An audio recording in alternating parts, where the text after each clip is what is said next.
कृष्णाय वयं नुमः। श्रीमद् भागवत से भगवान कृष्ण और स्यमंतक मुनि की कथा आरंभ हो गई। भगवान कृष्ण द्वारका आ गए थे। द्वारका में उनकी अनेक प्रकार की लीलाएं हो रही थी। इस दौरान एक बार उन्होंने देखा कि सत्राजित नाम का एक गण्यमान्य नागरिक है, सत्राजित, और वो बड़ा जाज्वल्यमान मुखड़ा, तेजोमय मुखमंडल। पता लगा कि सत्राजित के पास एक मणि है। सत्राजित के पास एक चमत्कारी मणि है। इसका नाम स्यमंतक मणि होता है। इस मणि का चमत्कारी प्रभाव है। जिस व्यक्ति के पास ये मणि होगी उसके देश में कोई उत्पात नहीं होंगे, कभी अकाल नहीं पड़ेगा, कभी कोई प्राकृतिक प्रकोप नहीं होगा, कहीं कोई आकस्मिक दुर्घटना नहीं होगी, स्वयं उस व्यक्ति के साथ कभी कोई अशुभ न होगा। इस प्रकार की चमत्कारी मणि है स्यमंतक मणि। ये मणि सत्यभामा, दोबारा कहूँगा, ये मणि सत्राजित के पास थी।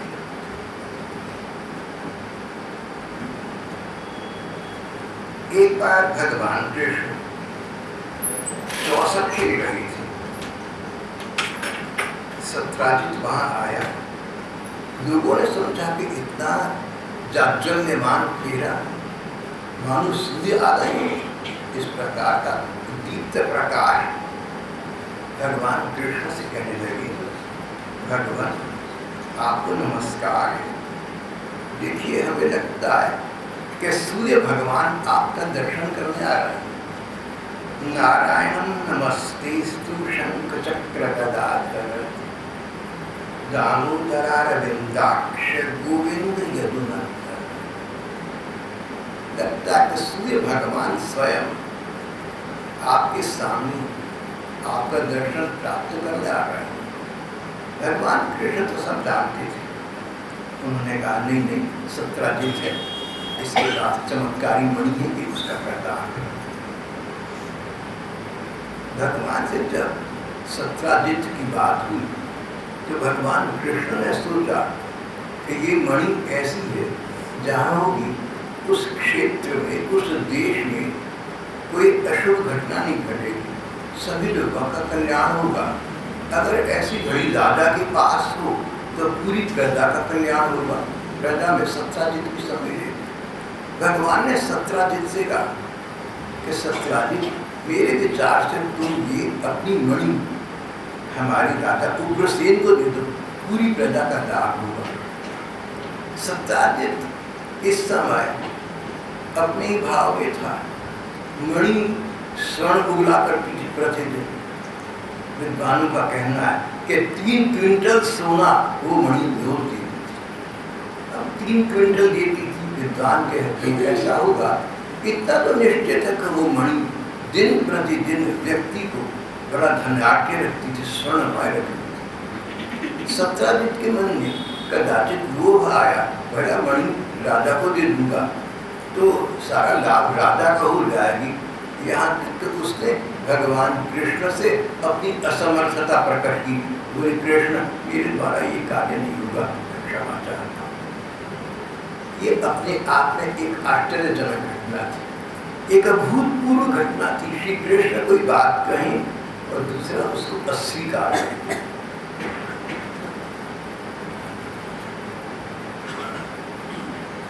बात यहाँ वर्तमान में समाप्त हो गई। जो बात कहीं समाप्त होती लगती है, सचमुच समाप्त होती कहाँ है? किसी अभिनव स्थिति को जन्म दे देती है, जिसका प्रादुर्भाव, जिसका प्राकट्य हमारे सामने कभी न कभी जाकर हो जाता है। इस प्रकार एक दिन की बात है। सत्राजित का छोटा भाई था प्रसेन। प्रसेन आखेट करने के लिए, शिकार करने के लिए वन में गया, उसने अपने बड़े भैया सत्राजित की मणि को अपने गले में धारण कर लिया, घोड़े पर सवार हुआ, वन में चला गया। और वन में चला गया तो बहुत आगे तक निकल गया।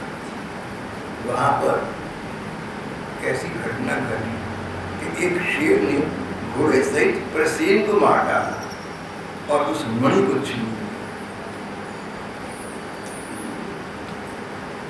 प्रसेन अभी मणि से जाज्वल्यमान हो रहा था। अब उसका लहूलुहान शरीर पड़ा हुआ था।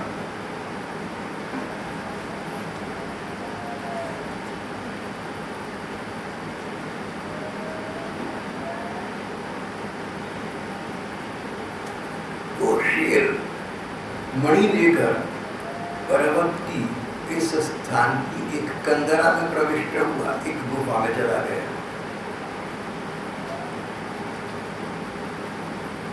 कंदरा में जाम्बवान के महान भक्त और महावीर रहते थे। ये जाम्बवान वही हैं जो भगवान राम के युग में थे और भगवान राम के भक्त थे। इनका अमर जीवन था, ये कल्पजीवी थे।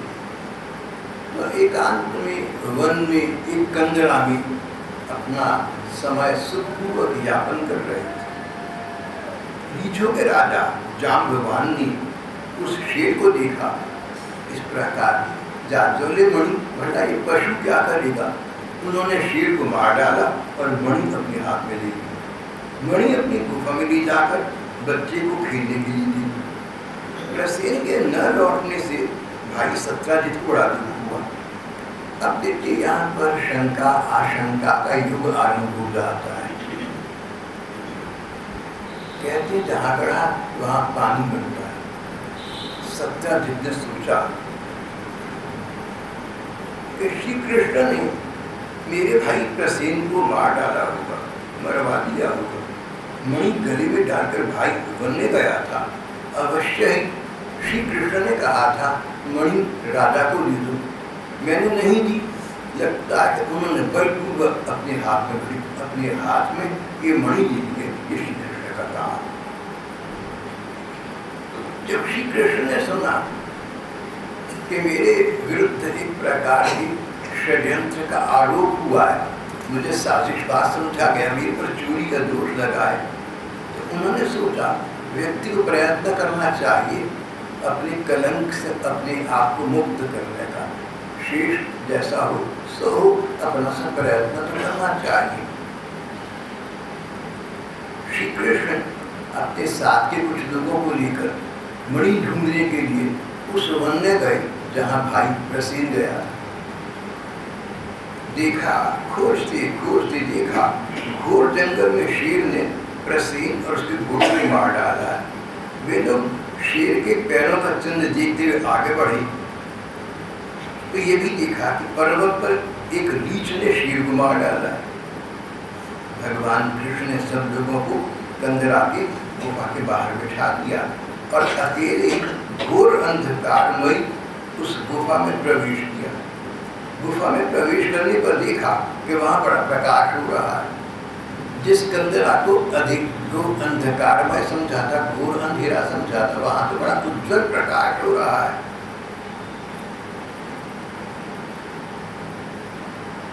देखा स्यमंतर घड़ी बच्चे के हाथ का खिलौना बनी हुई है। मणि लेने के लिए भगवान उस बच्चे के पास जाकर खड़े हुए।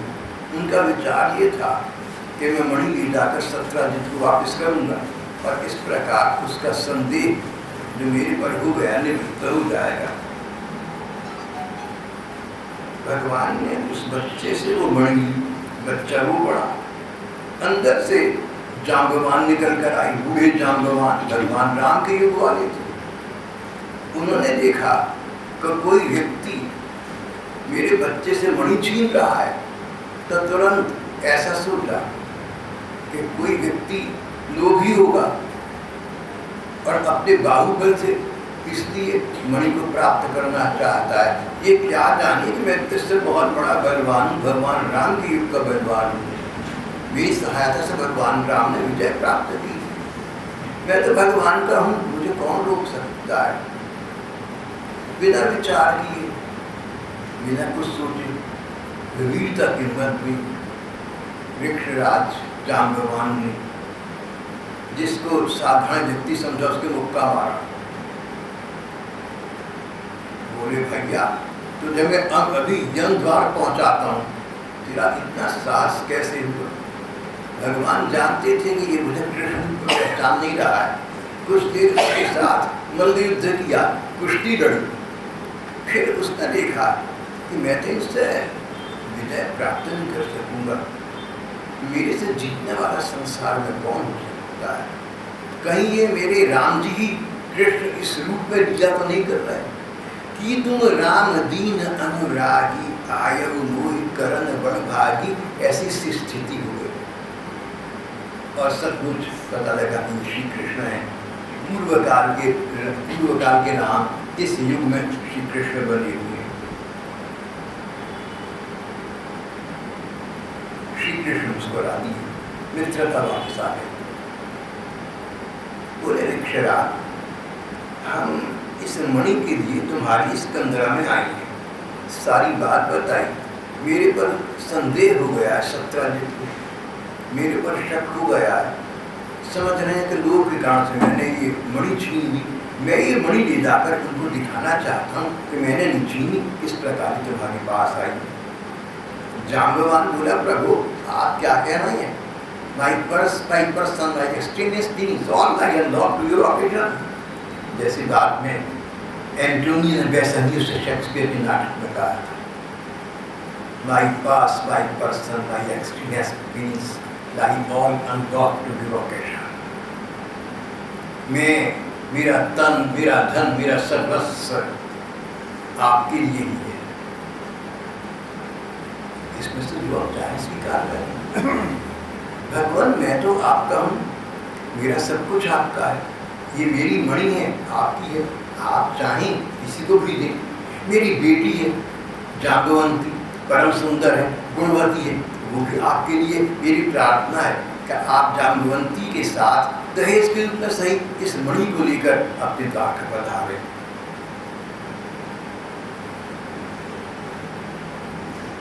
Glad to oblige. भगवान बोले बड़ी बढ़िया बात है भाई, मणि भी मिल गई, एक सुंदरी पत्नी भी मिल गई, और क्या चाहिए?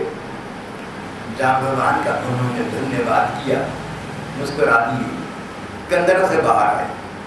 भगवान के और जाम्बवान के इस युद्ध कौशल में लगभग 12 दिन बीत चुके थे। कंदरा के बाहर के लोगों ने सोचा कि श्री कृष्ण 12 दिन हुए बाहर नहीं आए, गुफा से निकले नहीं, दुखी होकर द्वारका को लौट कर। द्वारका वासियों को बड़ा दुख हुआ, सब लोग दुखी होकर सत्राजित को भला बुरा कहने लगे। और एक दिन फिर उसी समय उनके बीच मणि, स्यमंतक मणि और नववधू जाम्बवंती के साथ सफल मनोरथ होगा। अपना मनोरथ पूर्ण करके श्री भगवान श्री कृष्ण सबको प्रसन्न करते हुए प्रकट हो गए। भगवान आए, सबके चेहरे खिल गए, सबका मन आनंद आतिवेग से नृत्य कर उठा, सबका दिल आलोकित हो उठा, सब प्रसन्न हो गए। भगवान ने सत्राजित को राजा उग्रसेन की राजसभा में बुलाया। जिस प्रकार मणि प्राप्त हुई थी सारी कथा सुनाई, और वो मणि सत्राजित को वापस कर दी। सत्राजित को अपने पर लज्जा आई, अरे मेरे मन को क्या हो गया था? मानव मन का कोई भरोसा क्यों बदलता? स्वयं श्री कृष्ण के विषय में मैंने ये सोच भी कैसे लिया कि मणि हथियाने के लिए इन्होंने ये हथकंडा इस्तेमाल करा होगा। सत्राजित को अपनी इस करनी पर बड़ा क्षोभ हुआ, बड़ा दुख हुआ। देखो तुमसे कोई भूल हो जाए ना और उसका क्षोभ हो, और क्षोभ होने के बाद तुम इसका निराकरण कर दो, निर्मूल कर दो। जो गलती की दोबारा न होने पाए, जो गलती की अब उसको सुधार लो। तो फिर सुबह का बूढ़ा शाम को घर आ जाए तो बूढ़ा निकला। सत्राजित क्षुब्ध हुआ, श्री कृष्ण के प्रति मेरा जघन्य अपराध हो गया, लज्जित हुआ।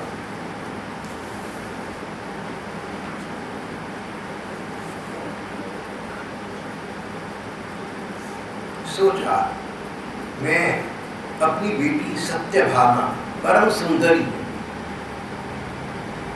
देवकन्या मानी गई है, सत्यभामा और ये समंदर बड़ी दोनों ही श्री कृष्ण को दे दो, मेरे अपराध का मार्जन हो जाएगा। ये उपाय बहुत अच्छा है और इसके अतिरिक्त कुछ चारा भी नहीं। सत्यजित ने अपने विवेक बुद्धि से विचार किया। देखो जब विचार करो ना, कुछ सोचो तो विवेक से विचार करना, तर्क से विचार करना, अकल से विचार करना, लेकिन तर्क मात्र से नहीं, युक्ति मात्र से नहीं। मन और मस्तिष्क, हृदय और मस्तिष्क, दिल और दिमाग दोनों को इस्तेमाल करना। दिमाग का इस्तेमाल करना जिससे तुम ठीक तर्क पर ठीक बात पर पहुंच सको। दिल का इस्तेमाल करना जिससे किसी का दिल दुखी ना हो। दिल दिमाग का सामंजस्य करने वाला व्यक्ति जीवन में सफल रहता है। मन और मस्तिष्क, पहले मस्तिष्क फिर मन फिर दिल। मन मस्तिष्क का समन्वय करने वाला व्यक्ति जीवन में सफलता प्राप्त करता है। 17 जिस दिन भूल हुई थी, श्री कृष्ण को अपराधी समझा था, भूल का मार्जन हो गया, मन शुद्ध हुआ, मन लज्जित हुआ, पश्चाताप किया। पश्चाताप के रूप में मणि भी और अपनी बच्ची सत्यभामा उसको प्राणों से प्यारी थी, श्री कृष्ण को समर्पित कर दी।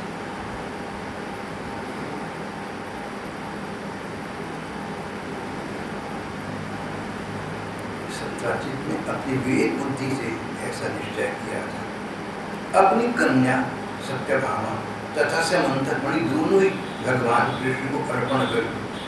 सत्यभामा शील, स्वभाव, सुंदरता, उदारता आदि सद्गुणों से संपन्न थी। न जाने कितने राजकुमार, कितने लोग सत्यभामा के विषय में अनेक सपने ले रहे थे, अनेक अरमान लिए बैठे थे। समय आएगा तो सत्यभामा के पिता से हम इसको मांग लेंगे, लेकिन कोई है सोई जो राम रचि राखा। Man proposes, God disposes. तेरे मन कछु और है, करता के कछु और। उनके मनसूबों को तो पानी फिर गया। सत्यभामा उनको मिल गई जिनको प्राप्त करना चाहते थे, जिनके सुयोग्य थे। अपने को हम लोग कितना सुयोग्य बनाएं, हम लोग अपने आप को सुपात्र बनाएं, हम लोग अपना स्वभाव ऐसा बनाएं, हम अपना चरित्र ऐसा बनाएं, हम अपने वाणी व्यवहार ऐसे बनाएं कि भगवान को हम अच्छे लगने लगे, वो हमारा वर्णन करने, हमें स्वीकार करने। देखो एक तो भावना की पवित्रता की आवश्यकता है, अपने हृदय के भाव निर्मल रखना, सद्भाव संपन्न रहना, नेक नियति। लेकिन एक दूसरी बात जो इस संसार में, इस समाज में इतनी ही महत्वपूर्ण है, वो है वाणी व्यवहार। तुम्हारी नेक नियति काफी नहीं है, सद्भाव पर्याप्त नहीं है, वाणी व्यवहार भी उसके अनुकूल होने चाहिए, उसके अनुरूप होने चाहिए। क्योंकि संसार तुम्हारे विषय में जो विचार करेगा वो तुम्हारी वाणी और व्यवहार को देखकर ही करेगा। हमें किसी के मन का क्या पता, किसी को हमारे मन का क्या पता। भावग्राही तो एकमात्र भगवान हो सकते हैं, जो चाहो कहो करो। अगर मन निर्मल है तो अंतर्यामी भगवान उसको जानते हैं, पर हम मनुष्य, हम तो अंतर्यामी नहीं। किसी के मन का तुम्हें क्या पता, किसी के मन का मुझे क्या पता। नेक है और कौन बद इंसान है, इसकी तो बस तुझको ही पहचान है। कुरान शरीफ की एक आयत में इस प्रकार का भाव दिया गया है।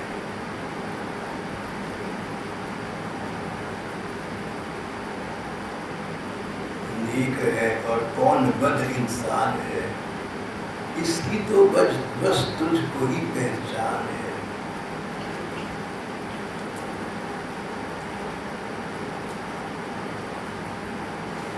भगवान ने विधि पूर्वक वैदिक विधि से सत्यभामा जी का पाणी ग्रहण कर लिया, विवाह कर लिया। फिर सत्यजित से कहा, सत्यजित ये मणि आपके पास ही रहे, इससे जो लाभ होते हैं भले ही आप मुझे प्रदान करते रहें, पर पास करके रखें। मणि आपके पास है, आपका अधिकार होता है।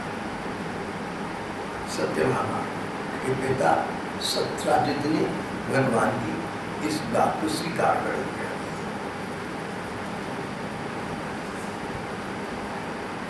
इस दौरान किसी अनिवार्य कार्यवश राजनेता श्री कृष्ण को, लोकनायक ठाकुर को द्वारका से हस्तिनापुर पांडवों के पास आना पड़ा। कहाँ द्वारका, कहाँ हस्तिनापुर? हस्तिनापुर मेरठ के आसपास, द्वारका गुजरात। श्री भगवान द्वारका से हस्तिनापुर आ गए थे। श्री कृष्ण हस्तिनापुर चले गए तो एक वितंडा और हो गया। कृतवर्मा और शतधन्वा, ये दो विकृत व्यक्तित्व थे। इनके मन में ऐसा था कि सत्यजित अपनी बिटिया सत्यभामा का विवाह किसी स्तर पर, किसी स्टेज पर हमारे साथ कर देगा, ऐसा अरमान लिए बैठे थे। ये अरमान तो बहुतों में था। कन्या सद्गुणवती थी, अरमान होना कोई बुरी बात तो मुझे लगती नहीं। हाँ, उसके पीछे पागल होना, गलत काम करना ना समझिए। सत्यजित की बेटी से विवाह तो न हो सका, पर श्री कृष्ण हस्तिनापुर चली गई, सत्यभामा पीछे रह गई। कृतवर्मा और शतधन्वा को षड्यंत्र करने का, साजिश करने का मौका मिल गया। कोई बुरा काम करना चाहो ना, उसके इंतजार करो, बड़ी जल्दी समय आ जाता है। इसलिए बुरा काम अच्छा है कि करना ही नहीं, और करना अनिवार्य हो तो बहुत सोच समझ कर, जहाँ तक वो टाल कर अंतर है आखिर में कभी करना, तो उससे पहले तुम्हारी स्थिति से उतर जाए और वो षड्यंत्र को भूल न कर। लेकिन इन लोगों को जल्दबाजी, कृष्ण गए हुए हैं, आप कुछ भी कर सकते हैं। कृतवर्मा और शतधन्वा इन दोनों ने मिलकर योजना बनाई, षड्यंत्र बनाया। भगवान के परम भक्त अक्रूर जी से मिले। रिश्तेदारी के लिहाज से अक्रूर जी भगवान कृष्ण के चाचा लगते थे। जब भगवान 11-12 वर्ष के थे, कंस ने इन अक्रूर जी को भगवान को लाने के लिए, और जब वे मथुरा पहुंचेंगे तो उनका वध कर देने के लिए नियुक्त किया था। अक्रूर जी जानते थे भगवान परम भक्त थे, भगवान के भागवत हुए रहते थे। जब भगवान को वृंदावन से मथुरा लाने के लिए अक्रूर जी यात्रा मार्ग में चले जा रहे थे, उनका मन कृष्णमय हो रहा। फिर कृष्ण से मिले तो और भी आनंदातिरेक से धन्य हो गए। पूरा जीवन कृष्णमय था। अक्रूर जी कौरवों की सभा में रहते थे, मन से श्री कृष्ण के चरणों में रहते थे। उनको अपना भतीजा न मानकर, भगवान मानकर उनके प्रति सेवा का और प्रेम का भाव रखते थे। अक्रूर जी के पास शतधन्वा और कृतवर्मा पहुंचे। बोले, अक्रूर जी, हमारी ये योजना है और पूरी बात अक्रूर जी को बताना। अक्रूर जी उन दोनों की बातों में आ गए। देखिए, आश्चर्य की बात है ना, भगवान के परम भक्त अक्रूर जी,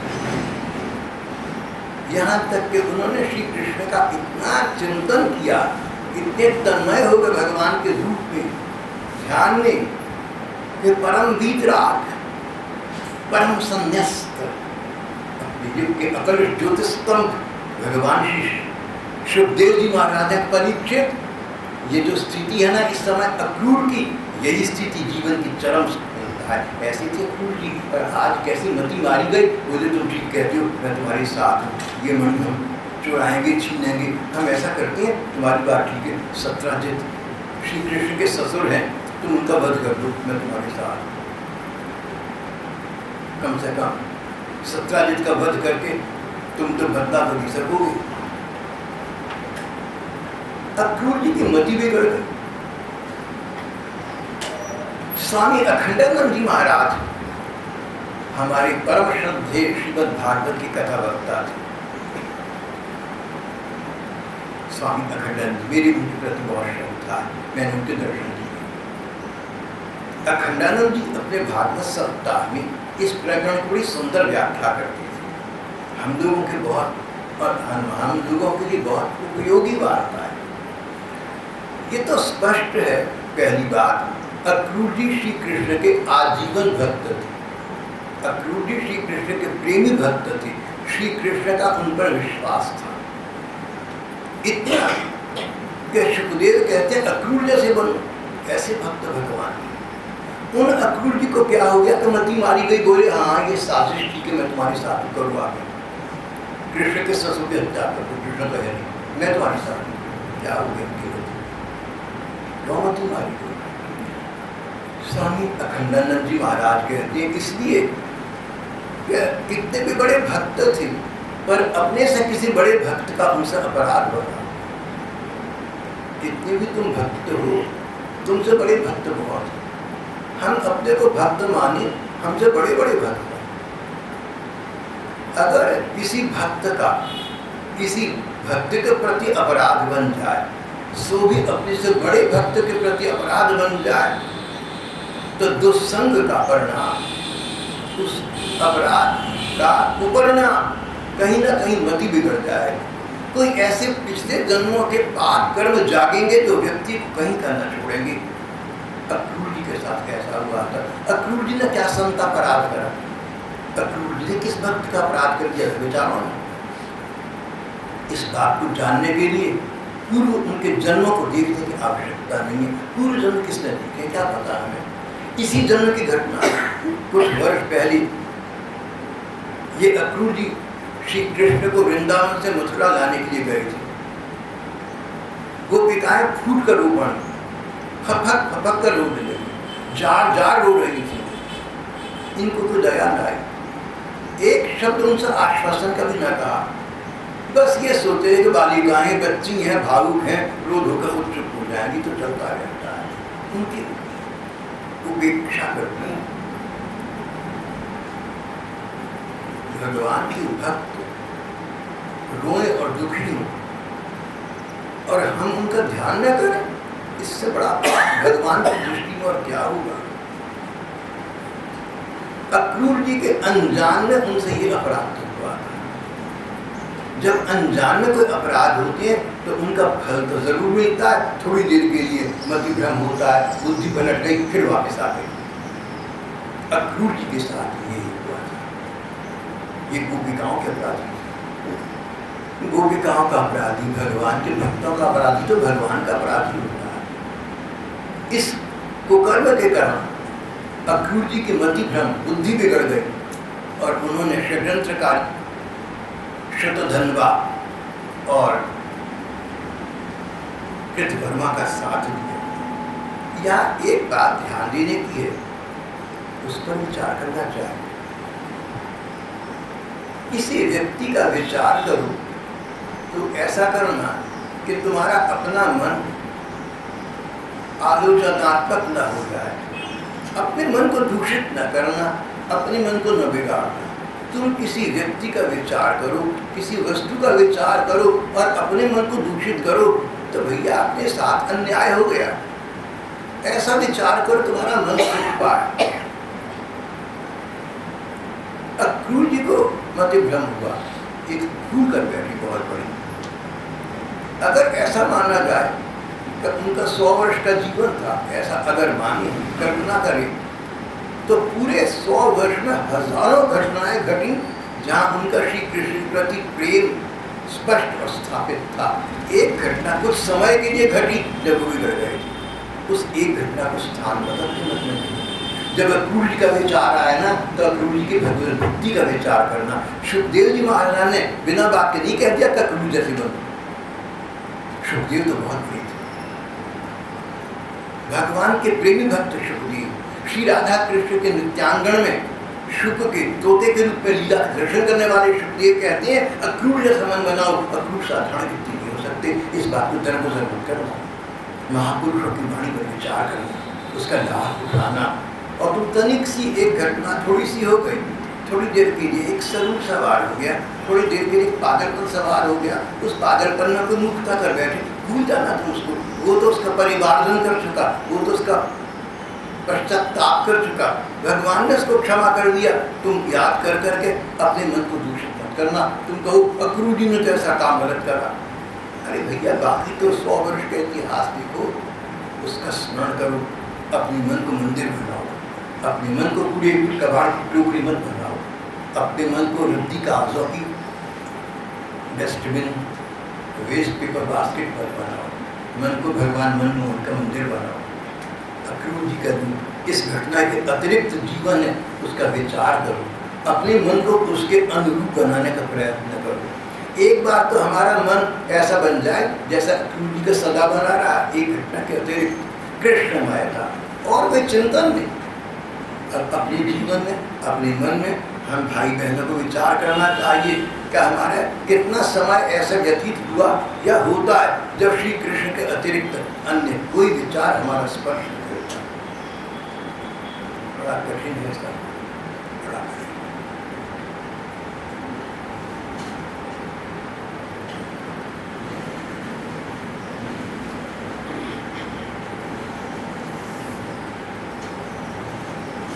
धन्वा और कृतवर्मा ने मिलकर चुपचाप उचित समय देखकर सचमुच सत्राजित की हत्या कर दी और मारकर मणि लेकर वहां से चंपत हो गए।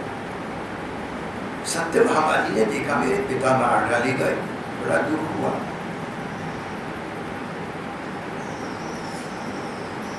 वे हस्तिनापुर गए, श्री कृष्ण को सारा संवाद सुनाया। कथाकार कहते हैं वो संवाद, वो समाचार दिया श्री कृष्ण को, जो मनीमन श्री कृष्ण भगवान है, अंतर्यामी है, पहले ही जानते थे। पर उन्होंने ऊपर से ये दिखाया कि अच्छा इतना अनर्गल, इतना अनुचित कार्य हो गया। सत्यभामा, चिंता मत करो, तुम्हारे पिता का मैं कुछ न कुछ ऐसा करूँगा कि ठीक बालक बन जाए। श्री कृष्ण वापस हस्तिनापुर से द्वारका लौट आए। शतधन्वा ने सत्याजित का वध किया था, उससे मणि छीनने का और उसकी बुद्धि सुधारने का, उसका उद्धार करने का उद्यम करने लगे। जब शतधन्वा को पता लगा कि श्री कृष्ण मेरे पीछे पड़ गए, बहुत डरा, बोला अब तो मेरी खैर नहीं है। देखो, जोश में आकर, लालच में आकर कभी व्यक्ति गलत काम कर बैठता है, ये नहीं सोचता कि बाद में कितना कष्ट होगा। हमारी महात्मा कहती हैं गुस्सा, क्रोध ऐसी चीज है, क्रोध मत करना। संसार में जो और विकार माने गए ना, काम, लोभ, मोह इत्यादि, कहते हैं ये है तो खराब चीज है, लेकिन वर्तमान में सुख तो देती है। क्रोध तो वर्तमान में भी व्यक्ति को जलाता है और उसके बाद उद्वेग छूट जाता है, पश्चाताप छूट जाता है। अरे मैंने कितना गुस्से भरकर गलत काम करे, क्या क्या बोला।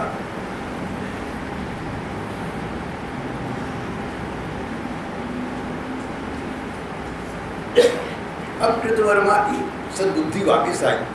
सोचा श्री कृष्ण सर्वशक्तिमान ईश्वर है, मैं उनके सामने कहाँ कर सकता हूँ, उनके सामने कौन खड़ा रह सकता है। कृतवर्मा जाकर दोबारा कहूँगा, शतधन्वा ने सत्राजित का वध किया था। अब सत्राजित कृतधन्वा के पास पहुंचा, बोला भाई श्री कृष्ण मेरे पीछे हैं, मेरा भला नहीं है।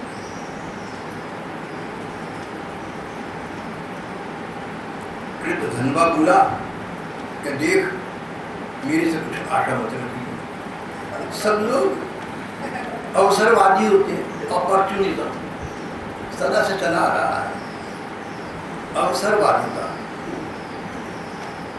षड्यंत्र में उसका पक्का साथी अब बोला कि मुझे पता है कि श्री कृष्ण सर्वशक्तिमान परमात्मा है। इन्होंने जरासंध जैसे शूरवीर को समाप्त कर दिया, कंस का वध कर दिया। इनके सामने तू मैं क्या चीजें हैं, मैं तो इसको कुछ नहीं कर सकता, और मुंह फेर कर अपने काम में लग गए। कभी किसी गलत काम में किसी के सहयोग मत लेना, क्या पता वो कब बदलता है। बुरे आदमी का विश्वास कभी न करना। शतधन्वा अक्रूर जी के पास पहुंचा। अक्रूर जी को सद्बुद्धि आ चुकी थी। अक्रूर जी का जो कुकर्म थे ना, जो उनसे भक्तापराध हुआ था, उसका जो फल मिलना था मिल चुका, सो तो हो चुका। अब ये बेहोशी से होश में आ गए। अब होश में आए तो है बेहोशी का काम। अरे मैंने क्या कर दिया, कहाँ कृष्ण, कहाँ हम लोग, मैं दुर्बुद्धि, मैं दुर्मति, इस प्रकार का विचार में कैसे कर पाया, मुझसे बहुत बड़ी भूल हो गई। अक्रूर जी को पहली पश्चाताप था। उसने कहा, भाई ऐसा कौन है जो सर्वशक्तिमान भगवान का बल और जानकर भी उनसे वैर विरोध करे। ये भगवान वही है जो संसार को बनाते हैं, रखते हैं, उसका संहार करते हैं। ब्रह्मा और शिव जी भी इनके तत्व को नहीं जानते। 7 वर्ष की उम्र में इन्होंने पहाड़ को एक अंगुली पर उठा लिया था। मैं तो उन भगवान को प्रणाम ही करता हूँ। नमस्तस्मै भगवते कृष्ण माया कर्मणि अनंतायादि भूताय कूटस्थाय आत्मने नमः। मैं तो काल स्वरूप श्री कृष्ण को नमस्कार ही कर सकता हूँ, मैं तो इनको प्रणाम ही कर सकता हूँ। मैं तो सदा इनके आगे नतमस्तक हूँ, सदा इनके आगे अवनत बोला। मैं इनके विषय में, इनके विरुद्ध क्या सोच कह सकता हूँ। अक्रूर जी ने भी उसे पूरा जवाब दे दिया। शतधन्वा ने स्यमंतक मणि अक्रूर जी के पास छोड़ दी और अपने आप तेज घोड़े पर सवार होकर भाग निकला। मणि अक्रूर जी के पास छोड़ गया, पकड़े जाएंगे तो अक्रूर जी। देखो ये जो बात है ना, कहीं सामान इसी जगह छोड़ दो तो पकड़ा दूसरा जाए, पुरानी चल जाए।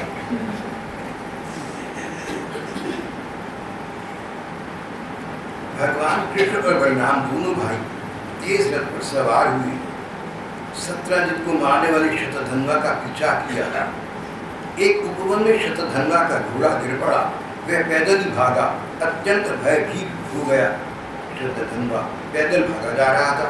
श्री कृष्ण ने भी पैदल दौड़कर उसका पीछा किया। उसके वस्त्रों में उसको पकड़ लिया, दबोच लिया, वस्त्रों में स्यमंतक मणि को ढूंढा। इस बीच श्री कृष्ण के द्वारा शतधन्वा का उद्धार हो गया, परंतु मणि नहीं। तब भगवान कृष्ण ने बड़े भाई बलराम जी से कहा, भैया हमने शतधन्वा को व्यर्थ ही मारा, उसके पास स्यमंतक मणि तो मिली नहीं। वृथा हृदय शतधनुर् मणिस्तत्र न विद्यते, मणिस्तत्र न विद्यते, उसके पास मणि तो है ही नहीं, हमने बेकार में उसको समाप्त कर दिया। भगवान की संदेश दे रहे हैं कि जो कुछ करना हो विशेषतर बुरा काम सोच समझ कर करना, कहीं बात में पछताना। बलराम जी बोले, कृष्ण निश्चय ही शतधन्वा ने इस मणि को किसी न किसी के पास छोड़ा। अब तो ये है कि द्वारका जाकर इसका पता लगा है, इसकी तहकीकात करें।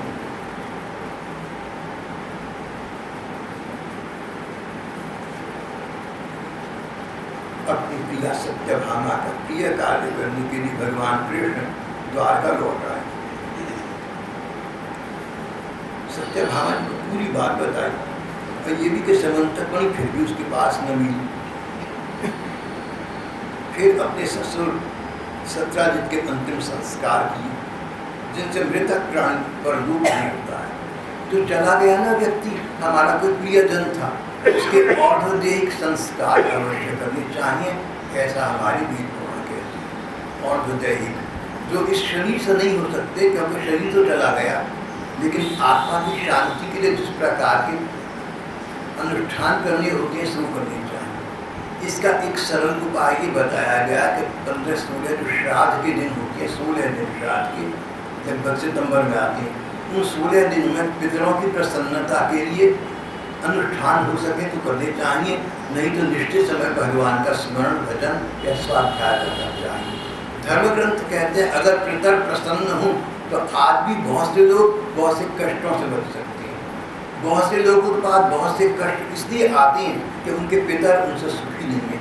पितरों के मन में ये रोष है, ये कोप है कि हमारे वन में जन्म लिया, हमने इनको जन्म दिया, पाला पोसा, इनको बड़ा किया, सब कुछ किया, और हमारे प्रति कोई कर्तव्य नहीं निभा रहे क्योंकि हमारा शरीर नहीं रहा। दिवंगत जनों के प्रति अपराध करना अनुचित है, उससे कष्ट नहीं। दिवंगत जनों के प्रति शुभ कार्य करना, भगवान का नाम लेना बहुत शुभ है, इससे जीवन सफलता और सुख प्राप्त होती है।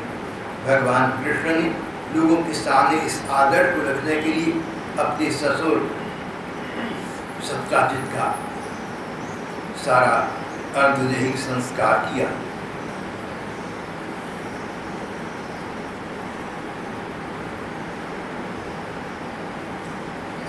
अक्रूर और कृतवर्मा ने शतधन्वा को सत्राजित के वध के लिए उत्तेजित किया था। जब उन्होंने सुना कि श्री कृष्ण शतधन्वा को मार डाला है, वे द्वारका से भाग खड़े हुए।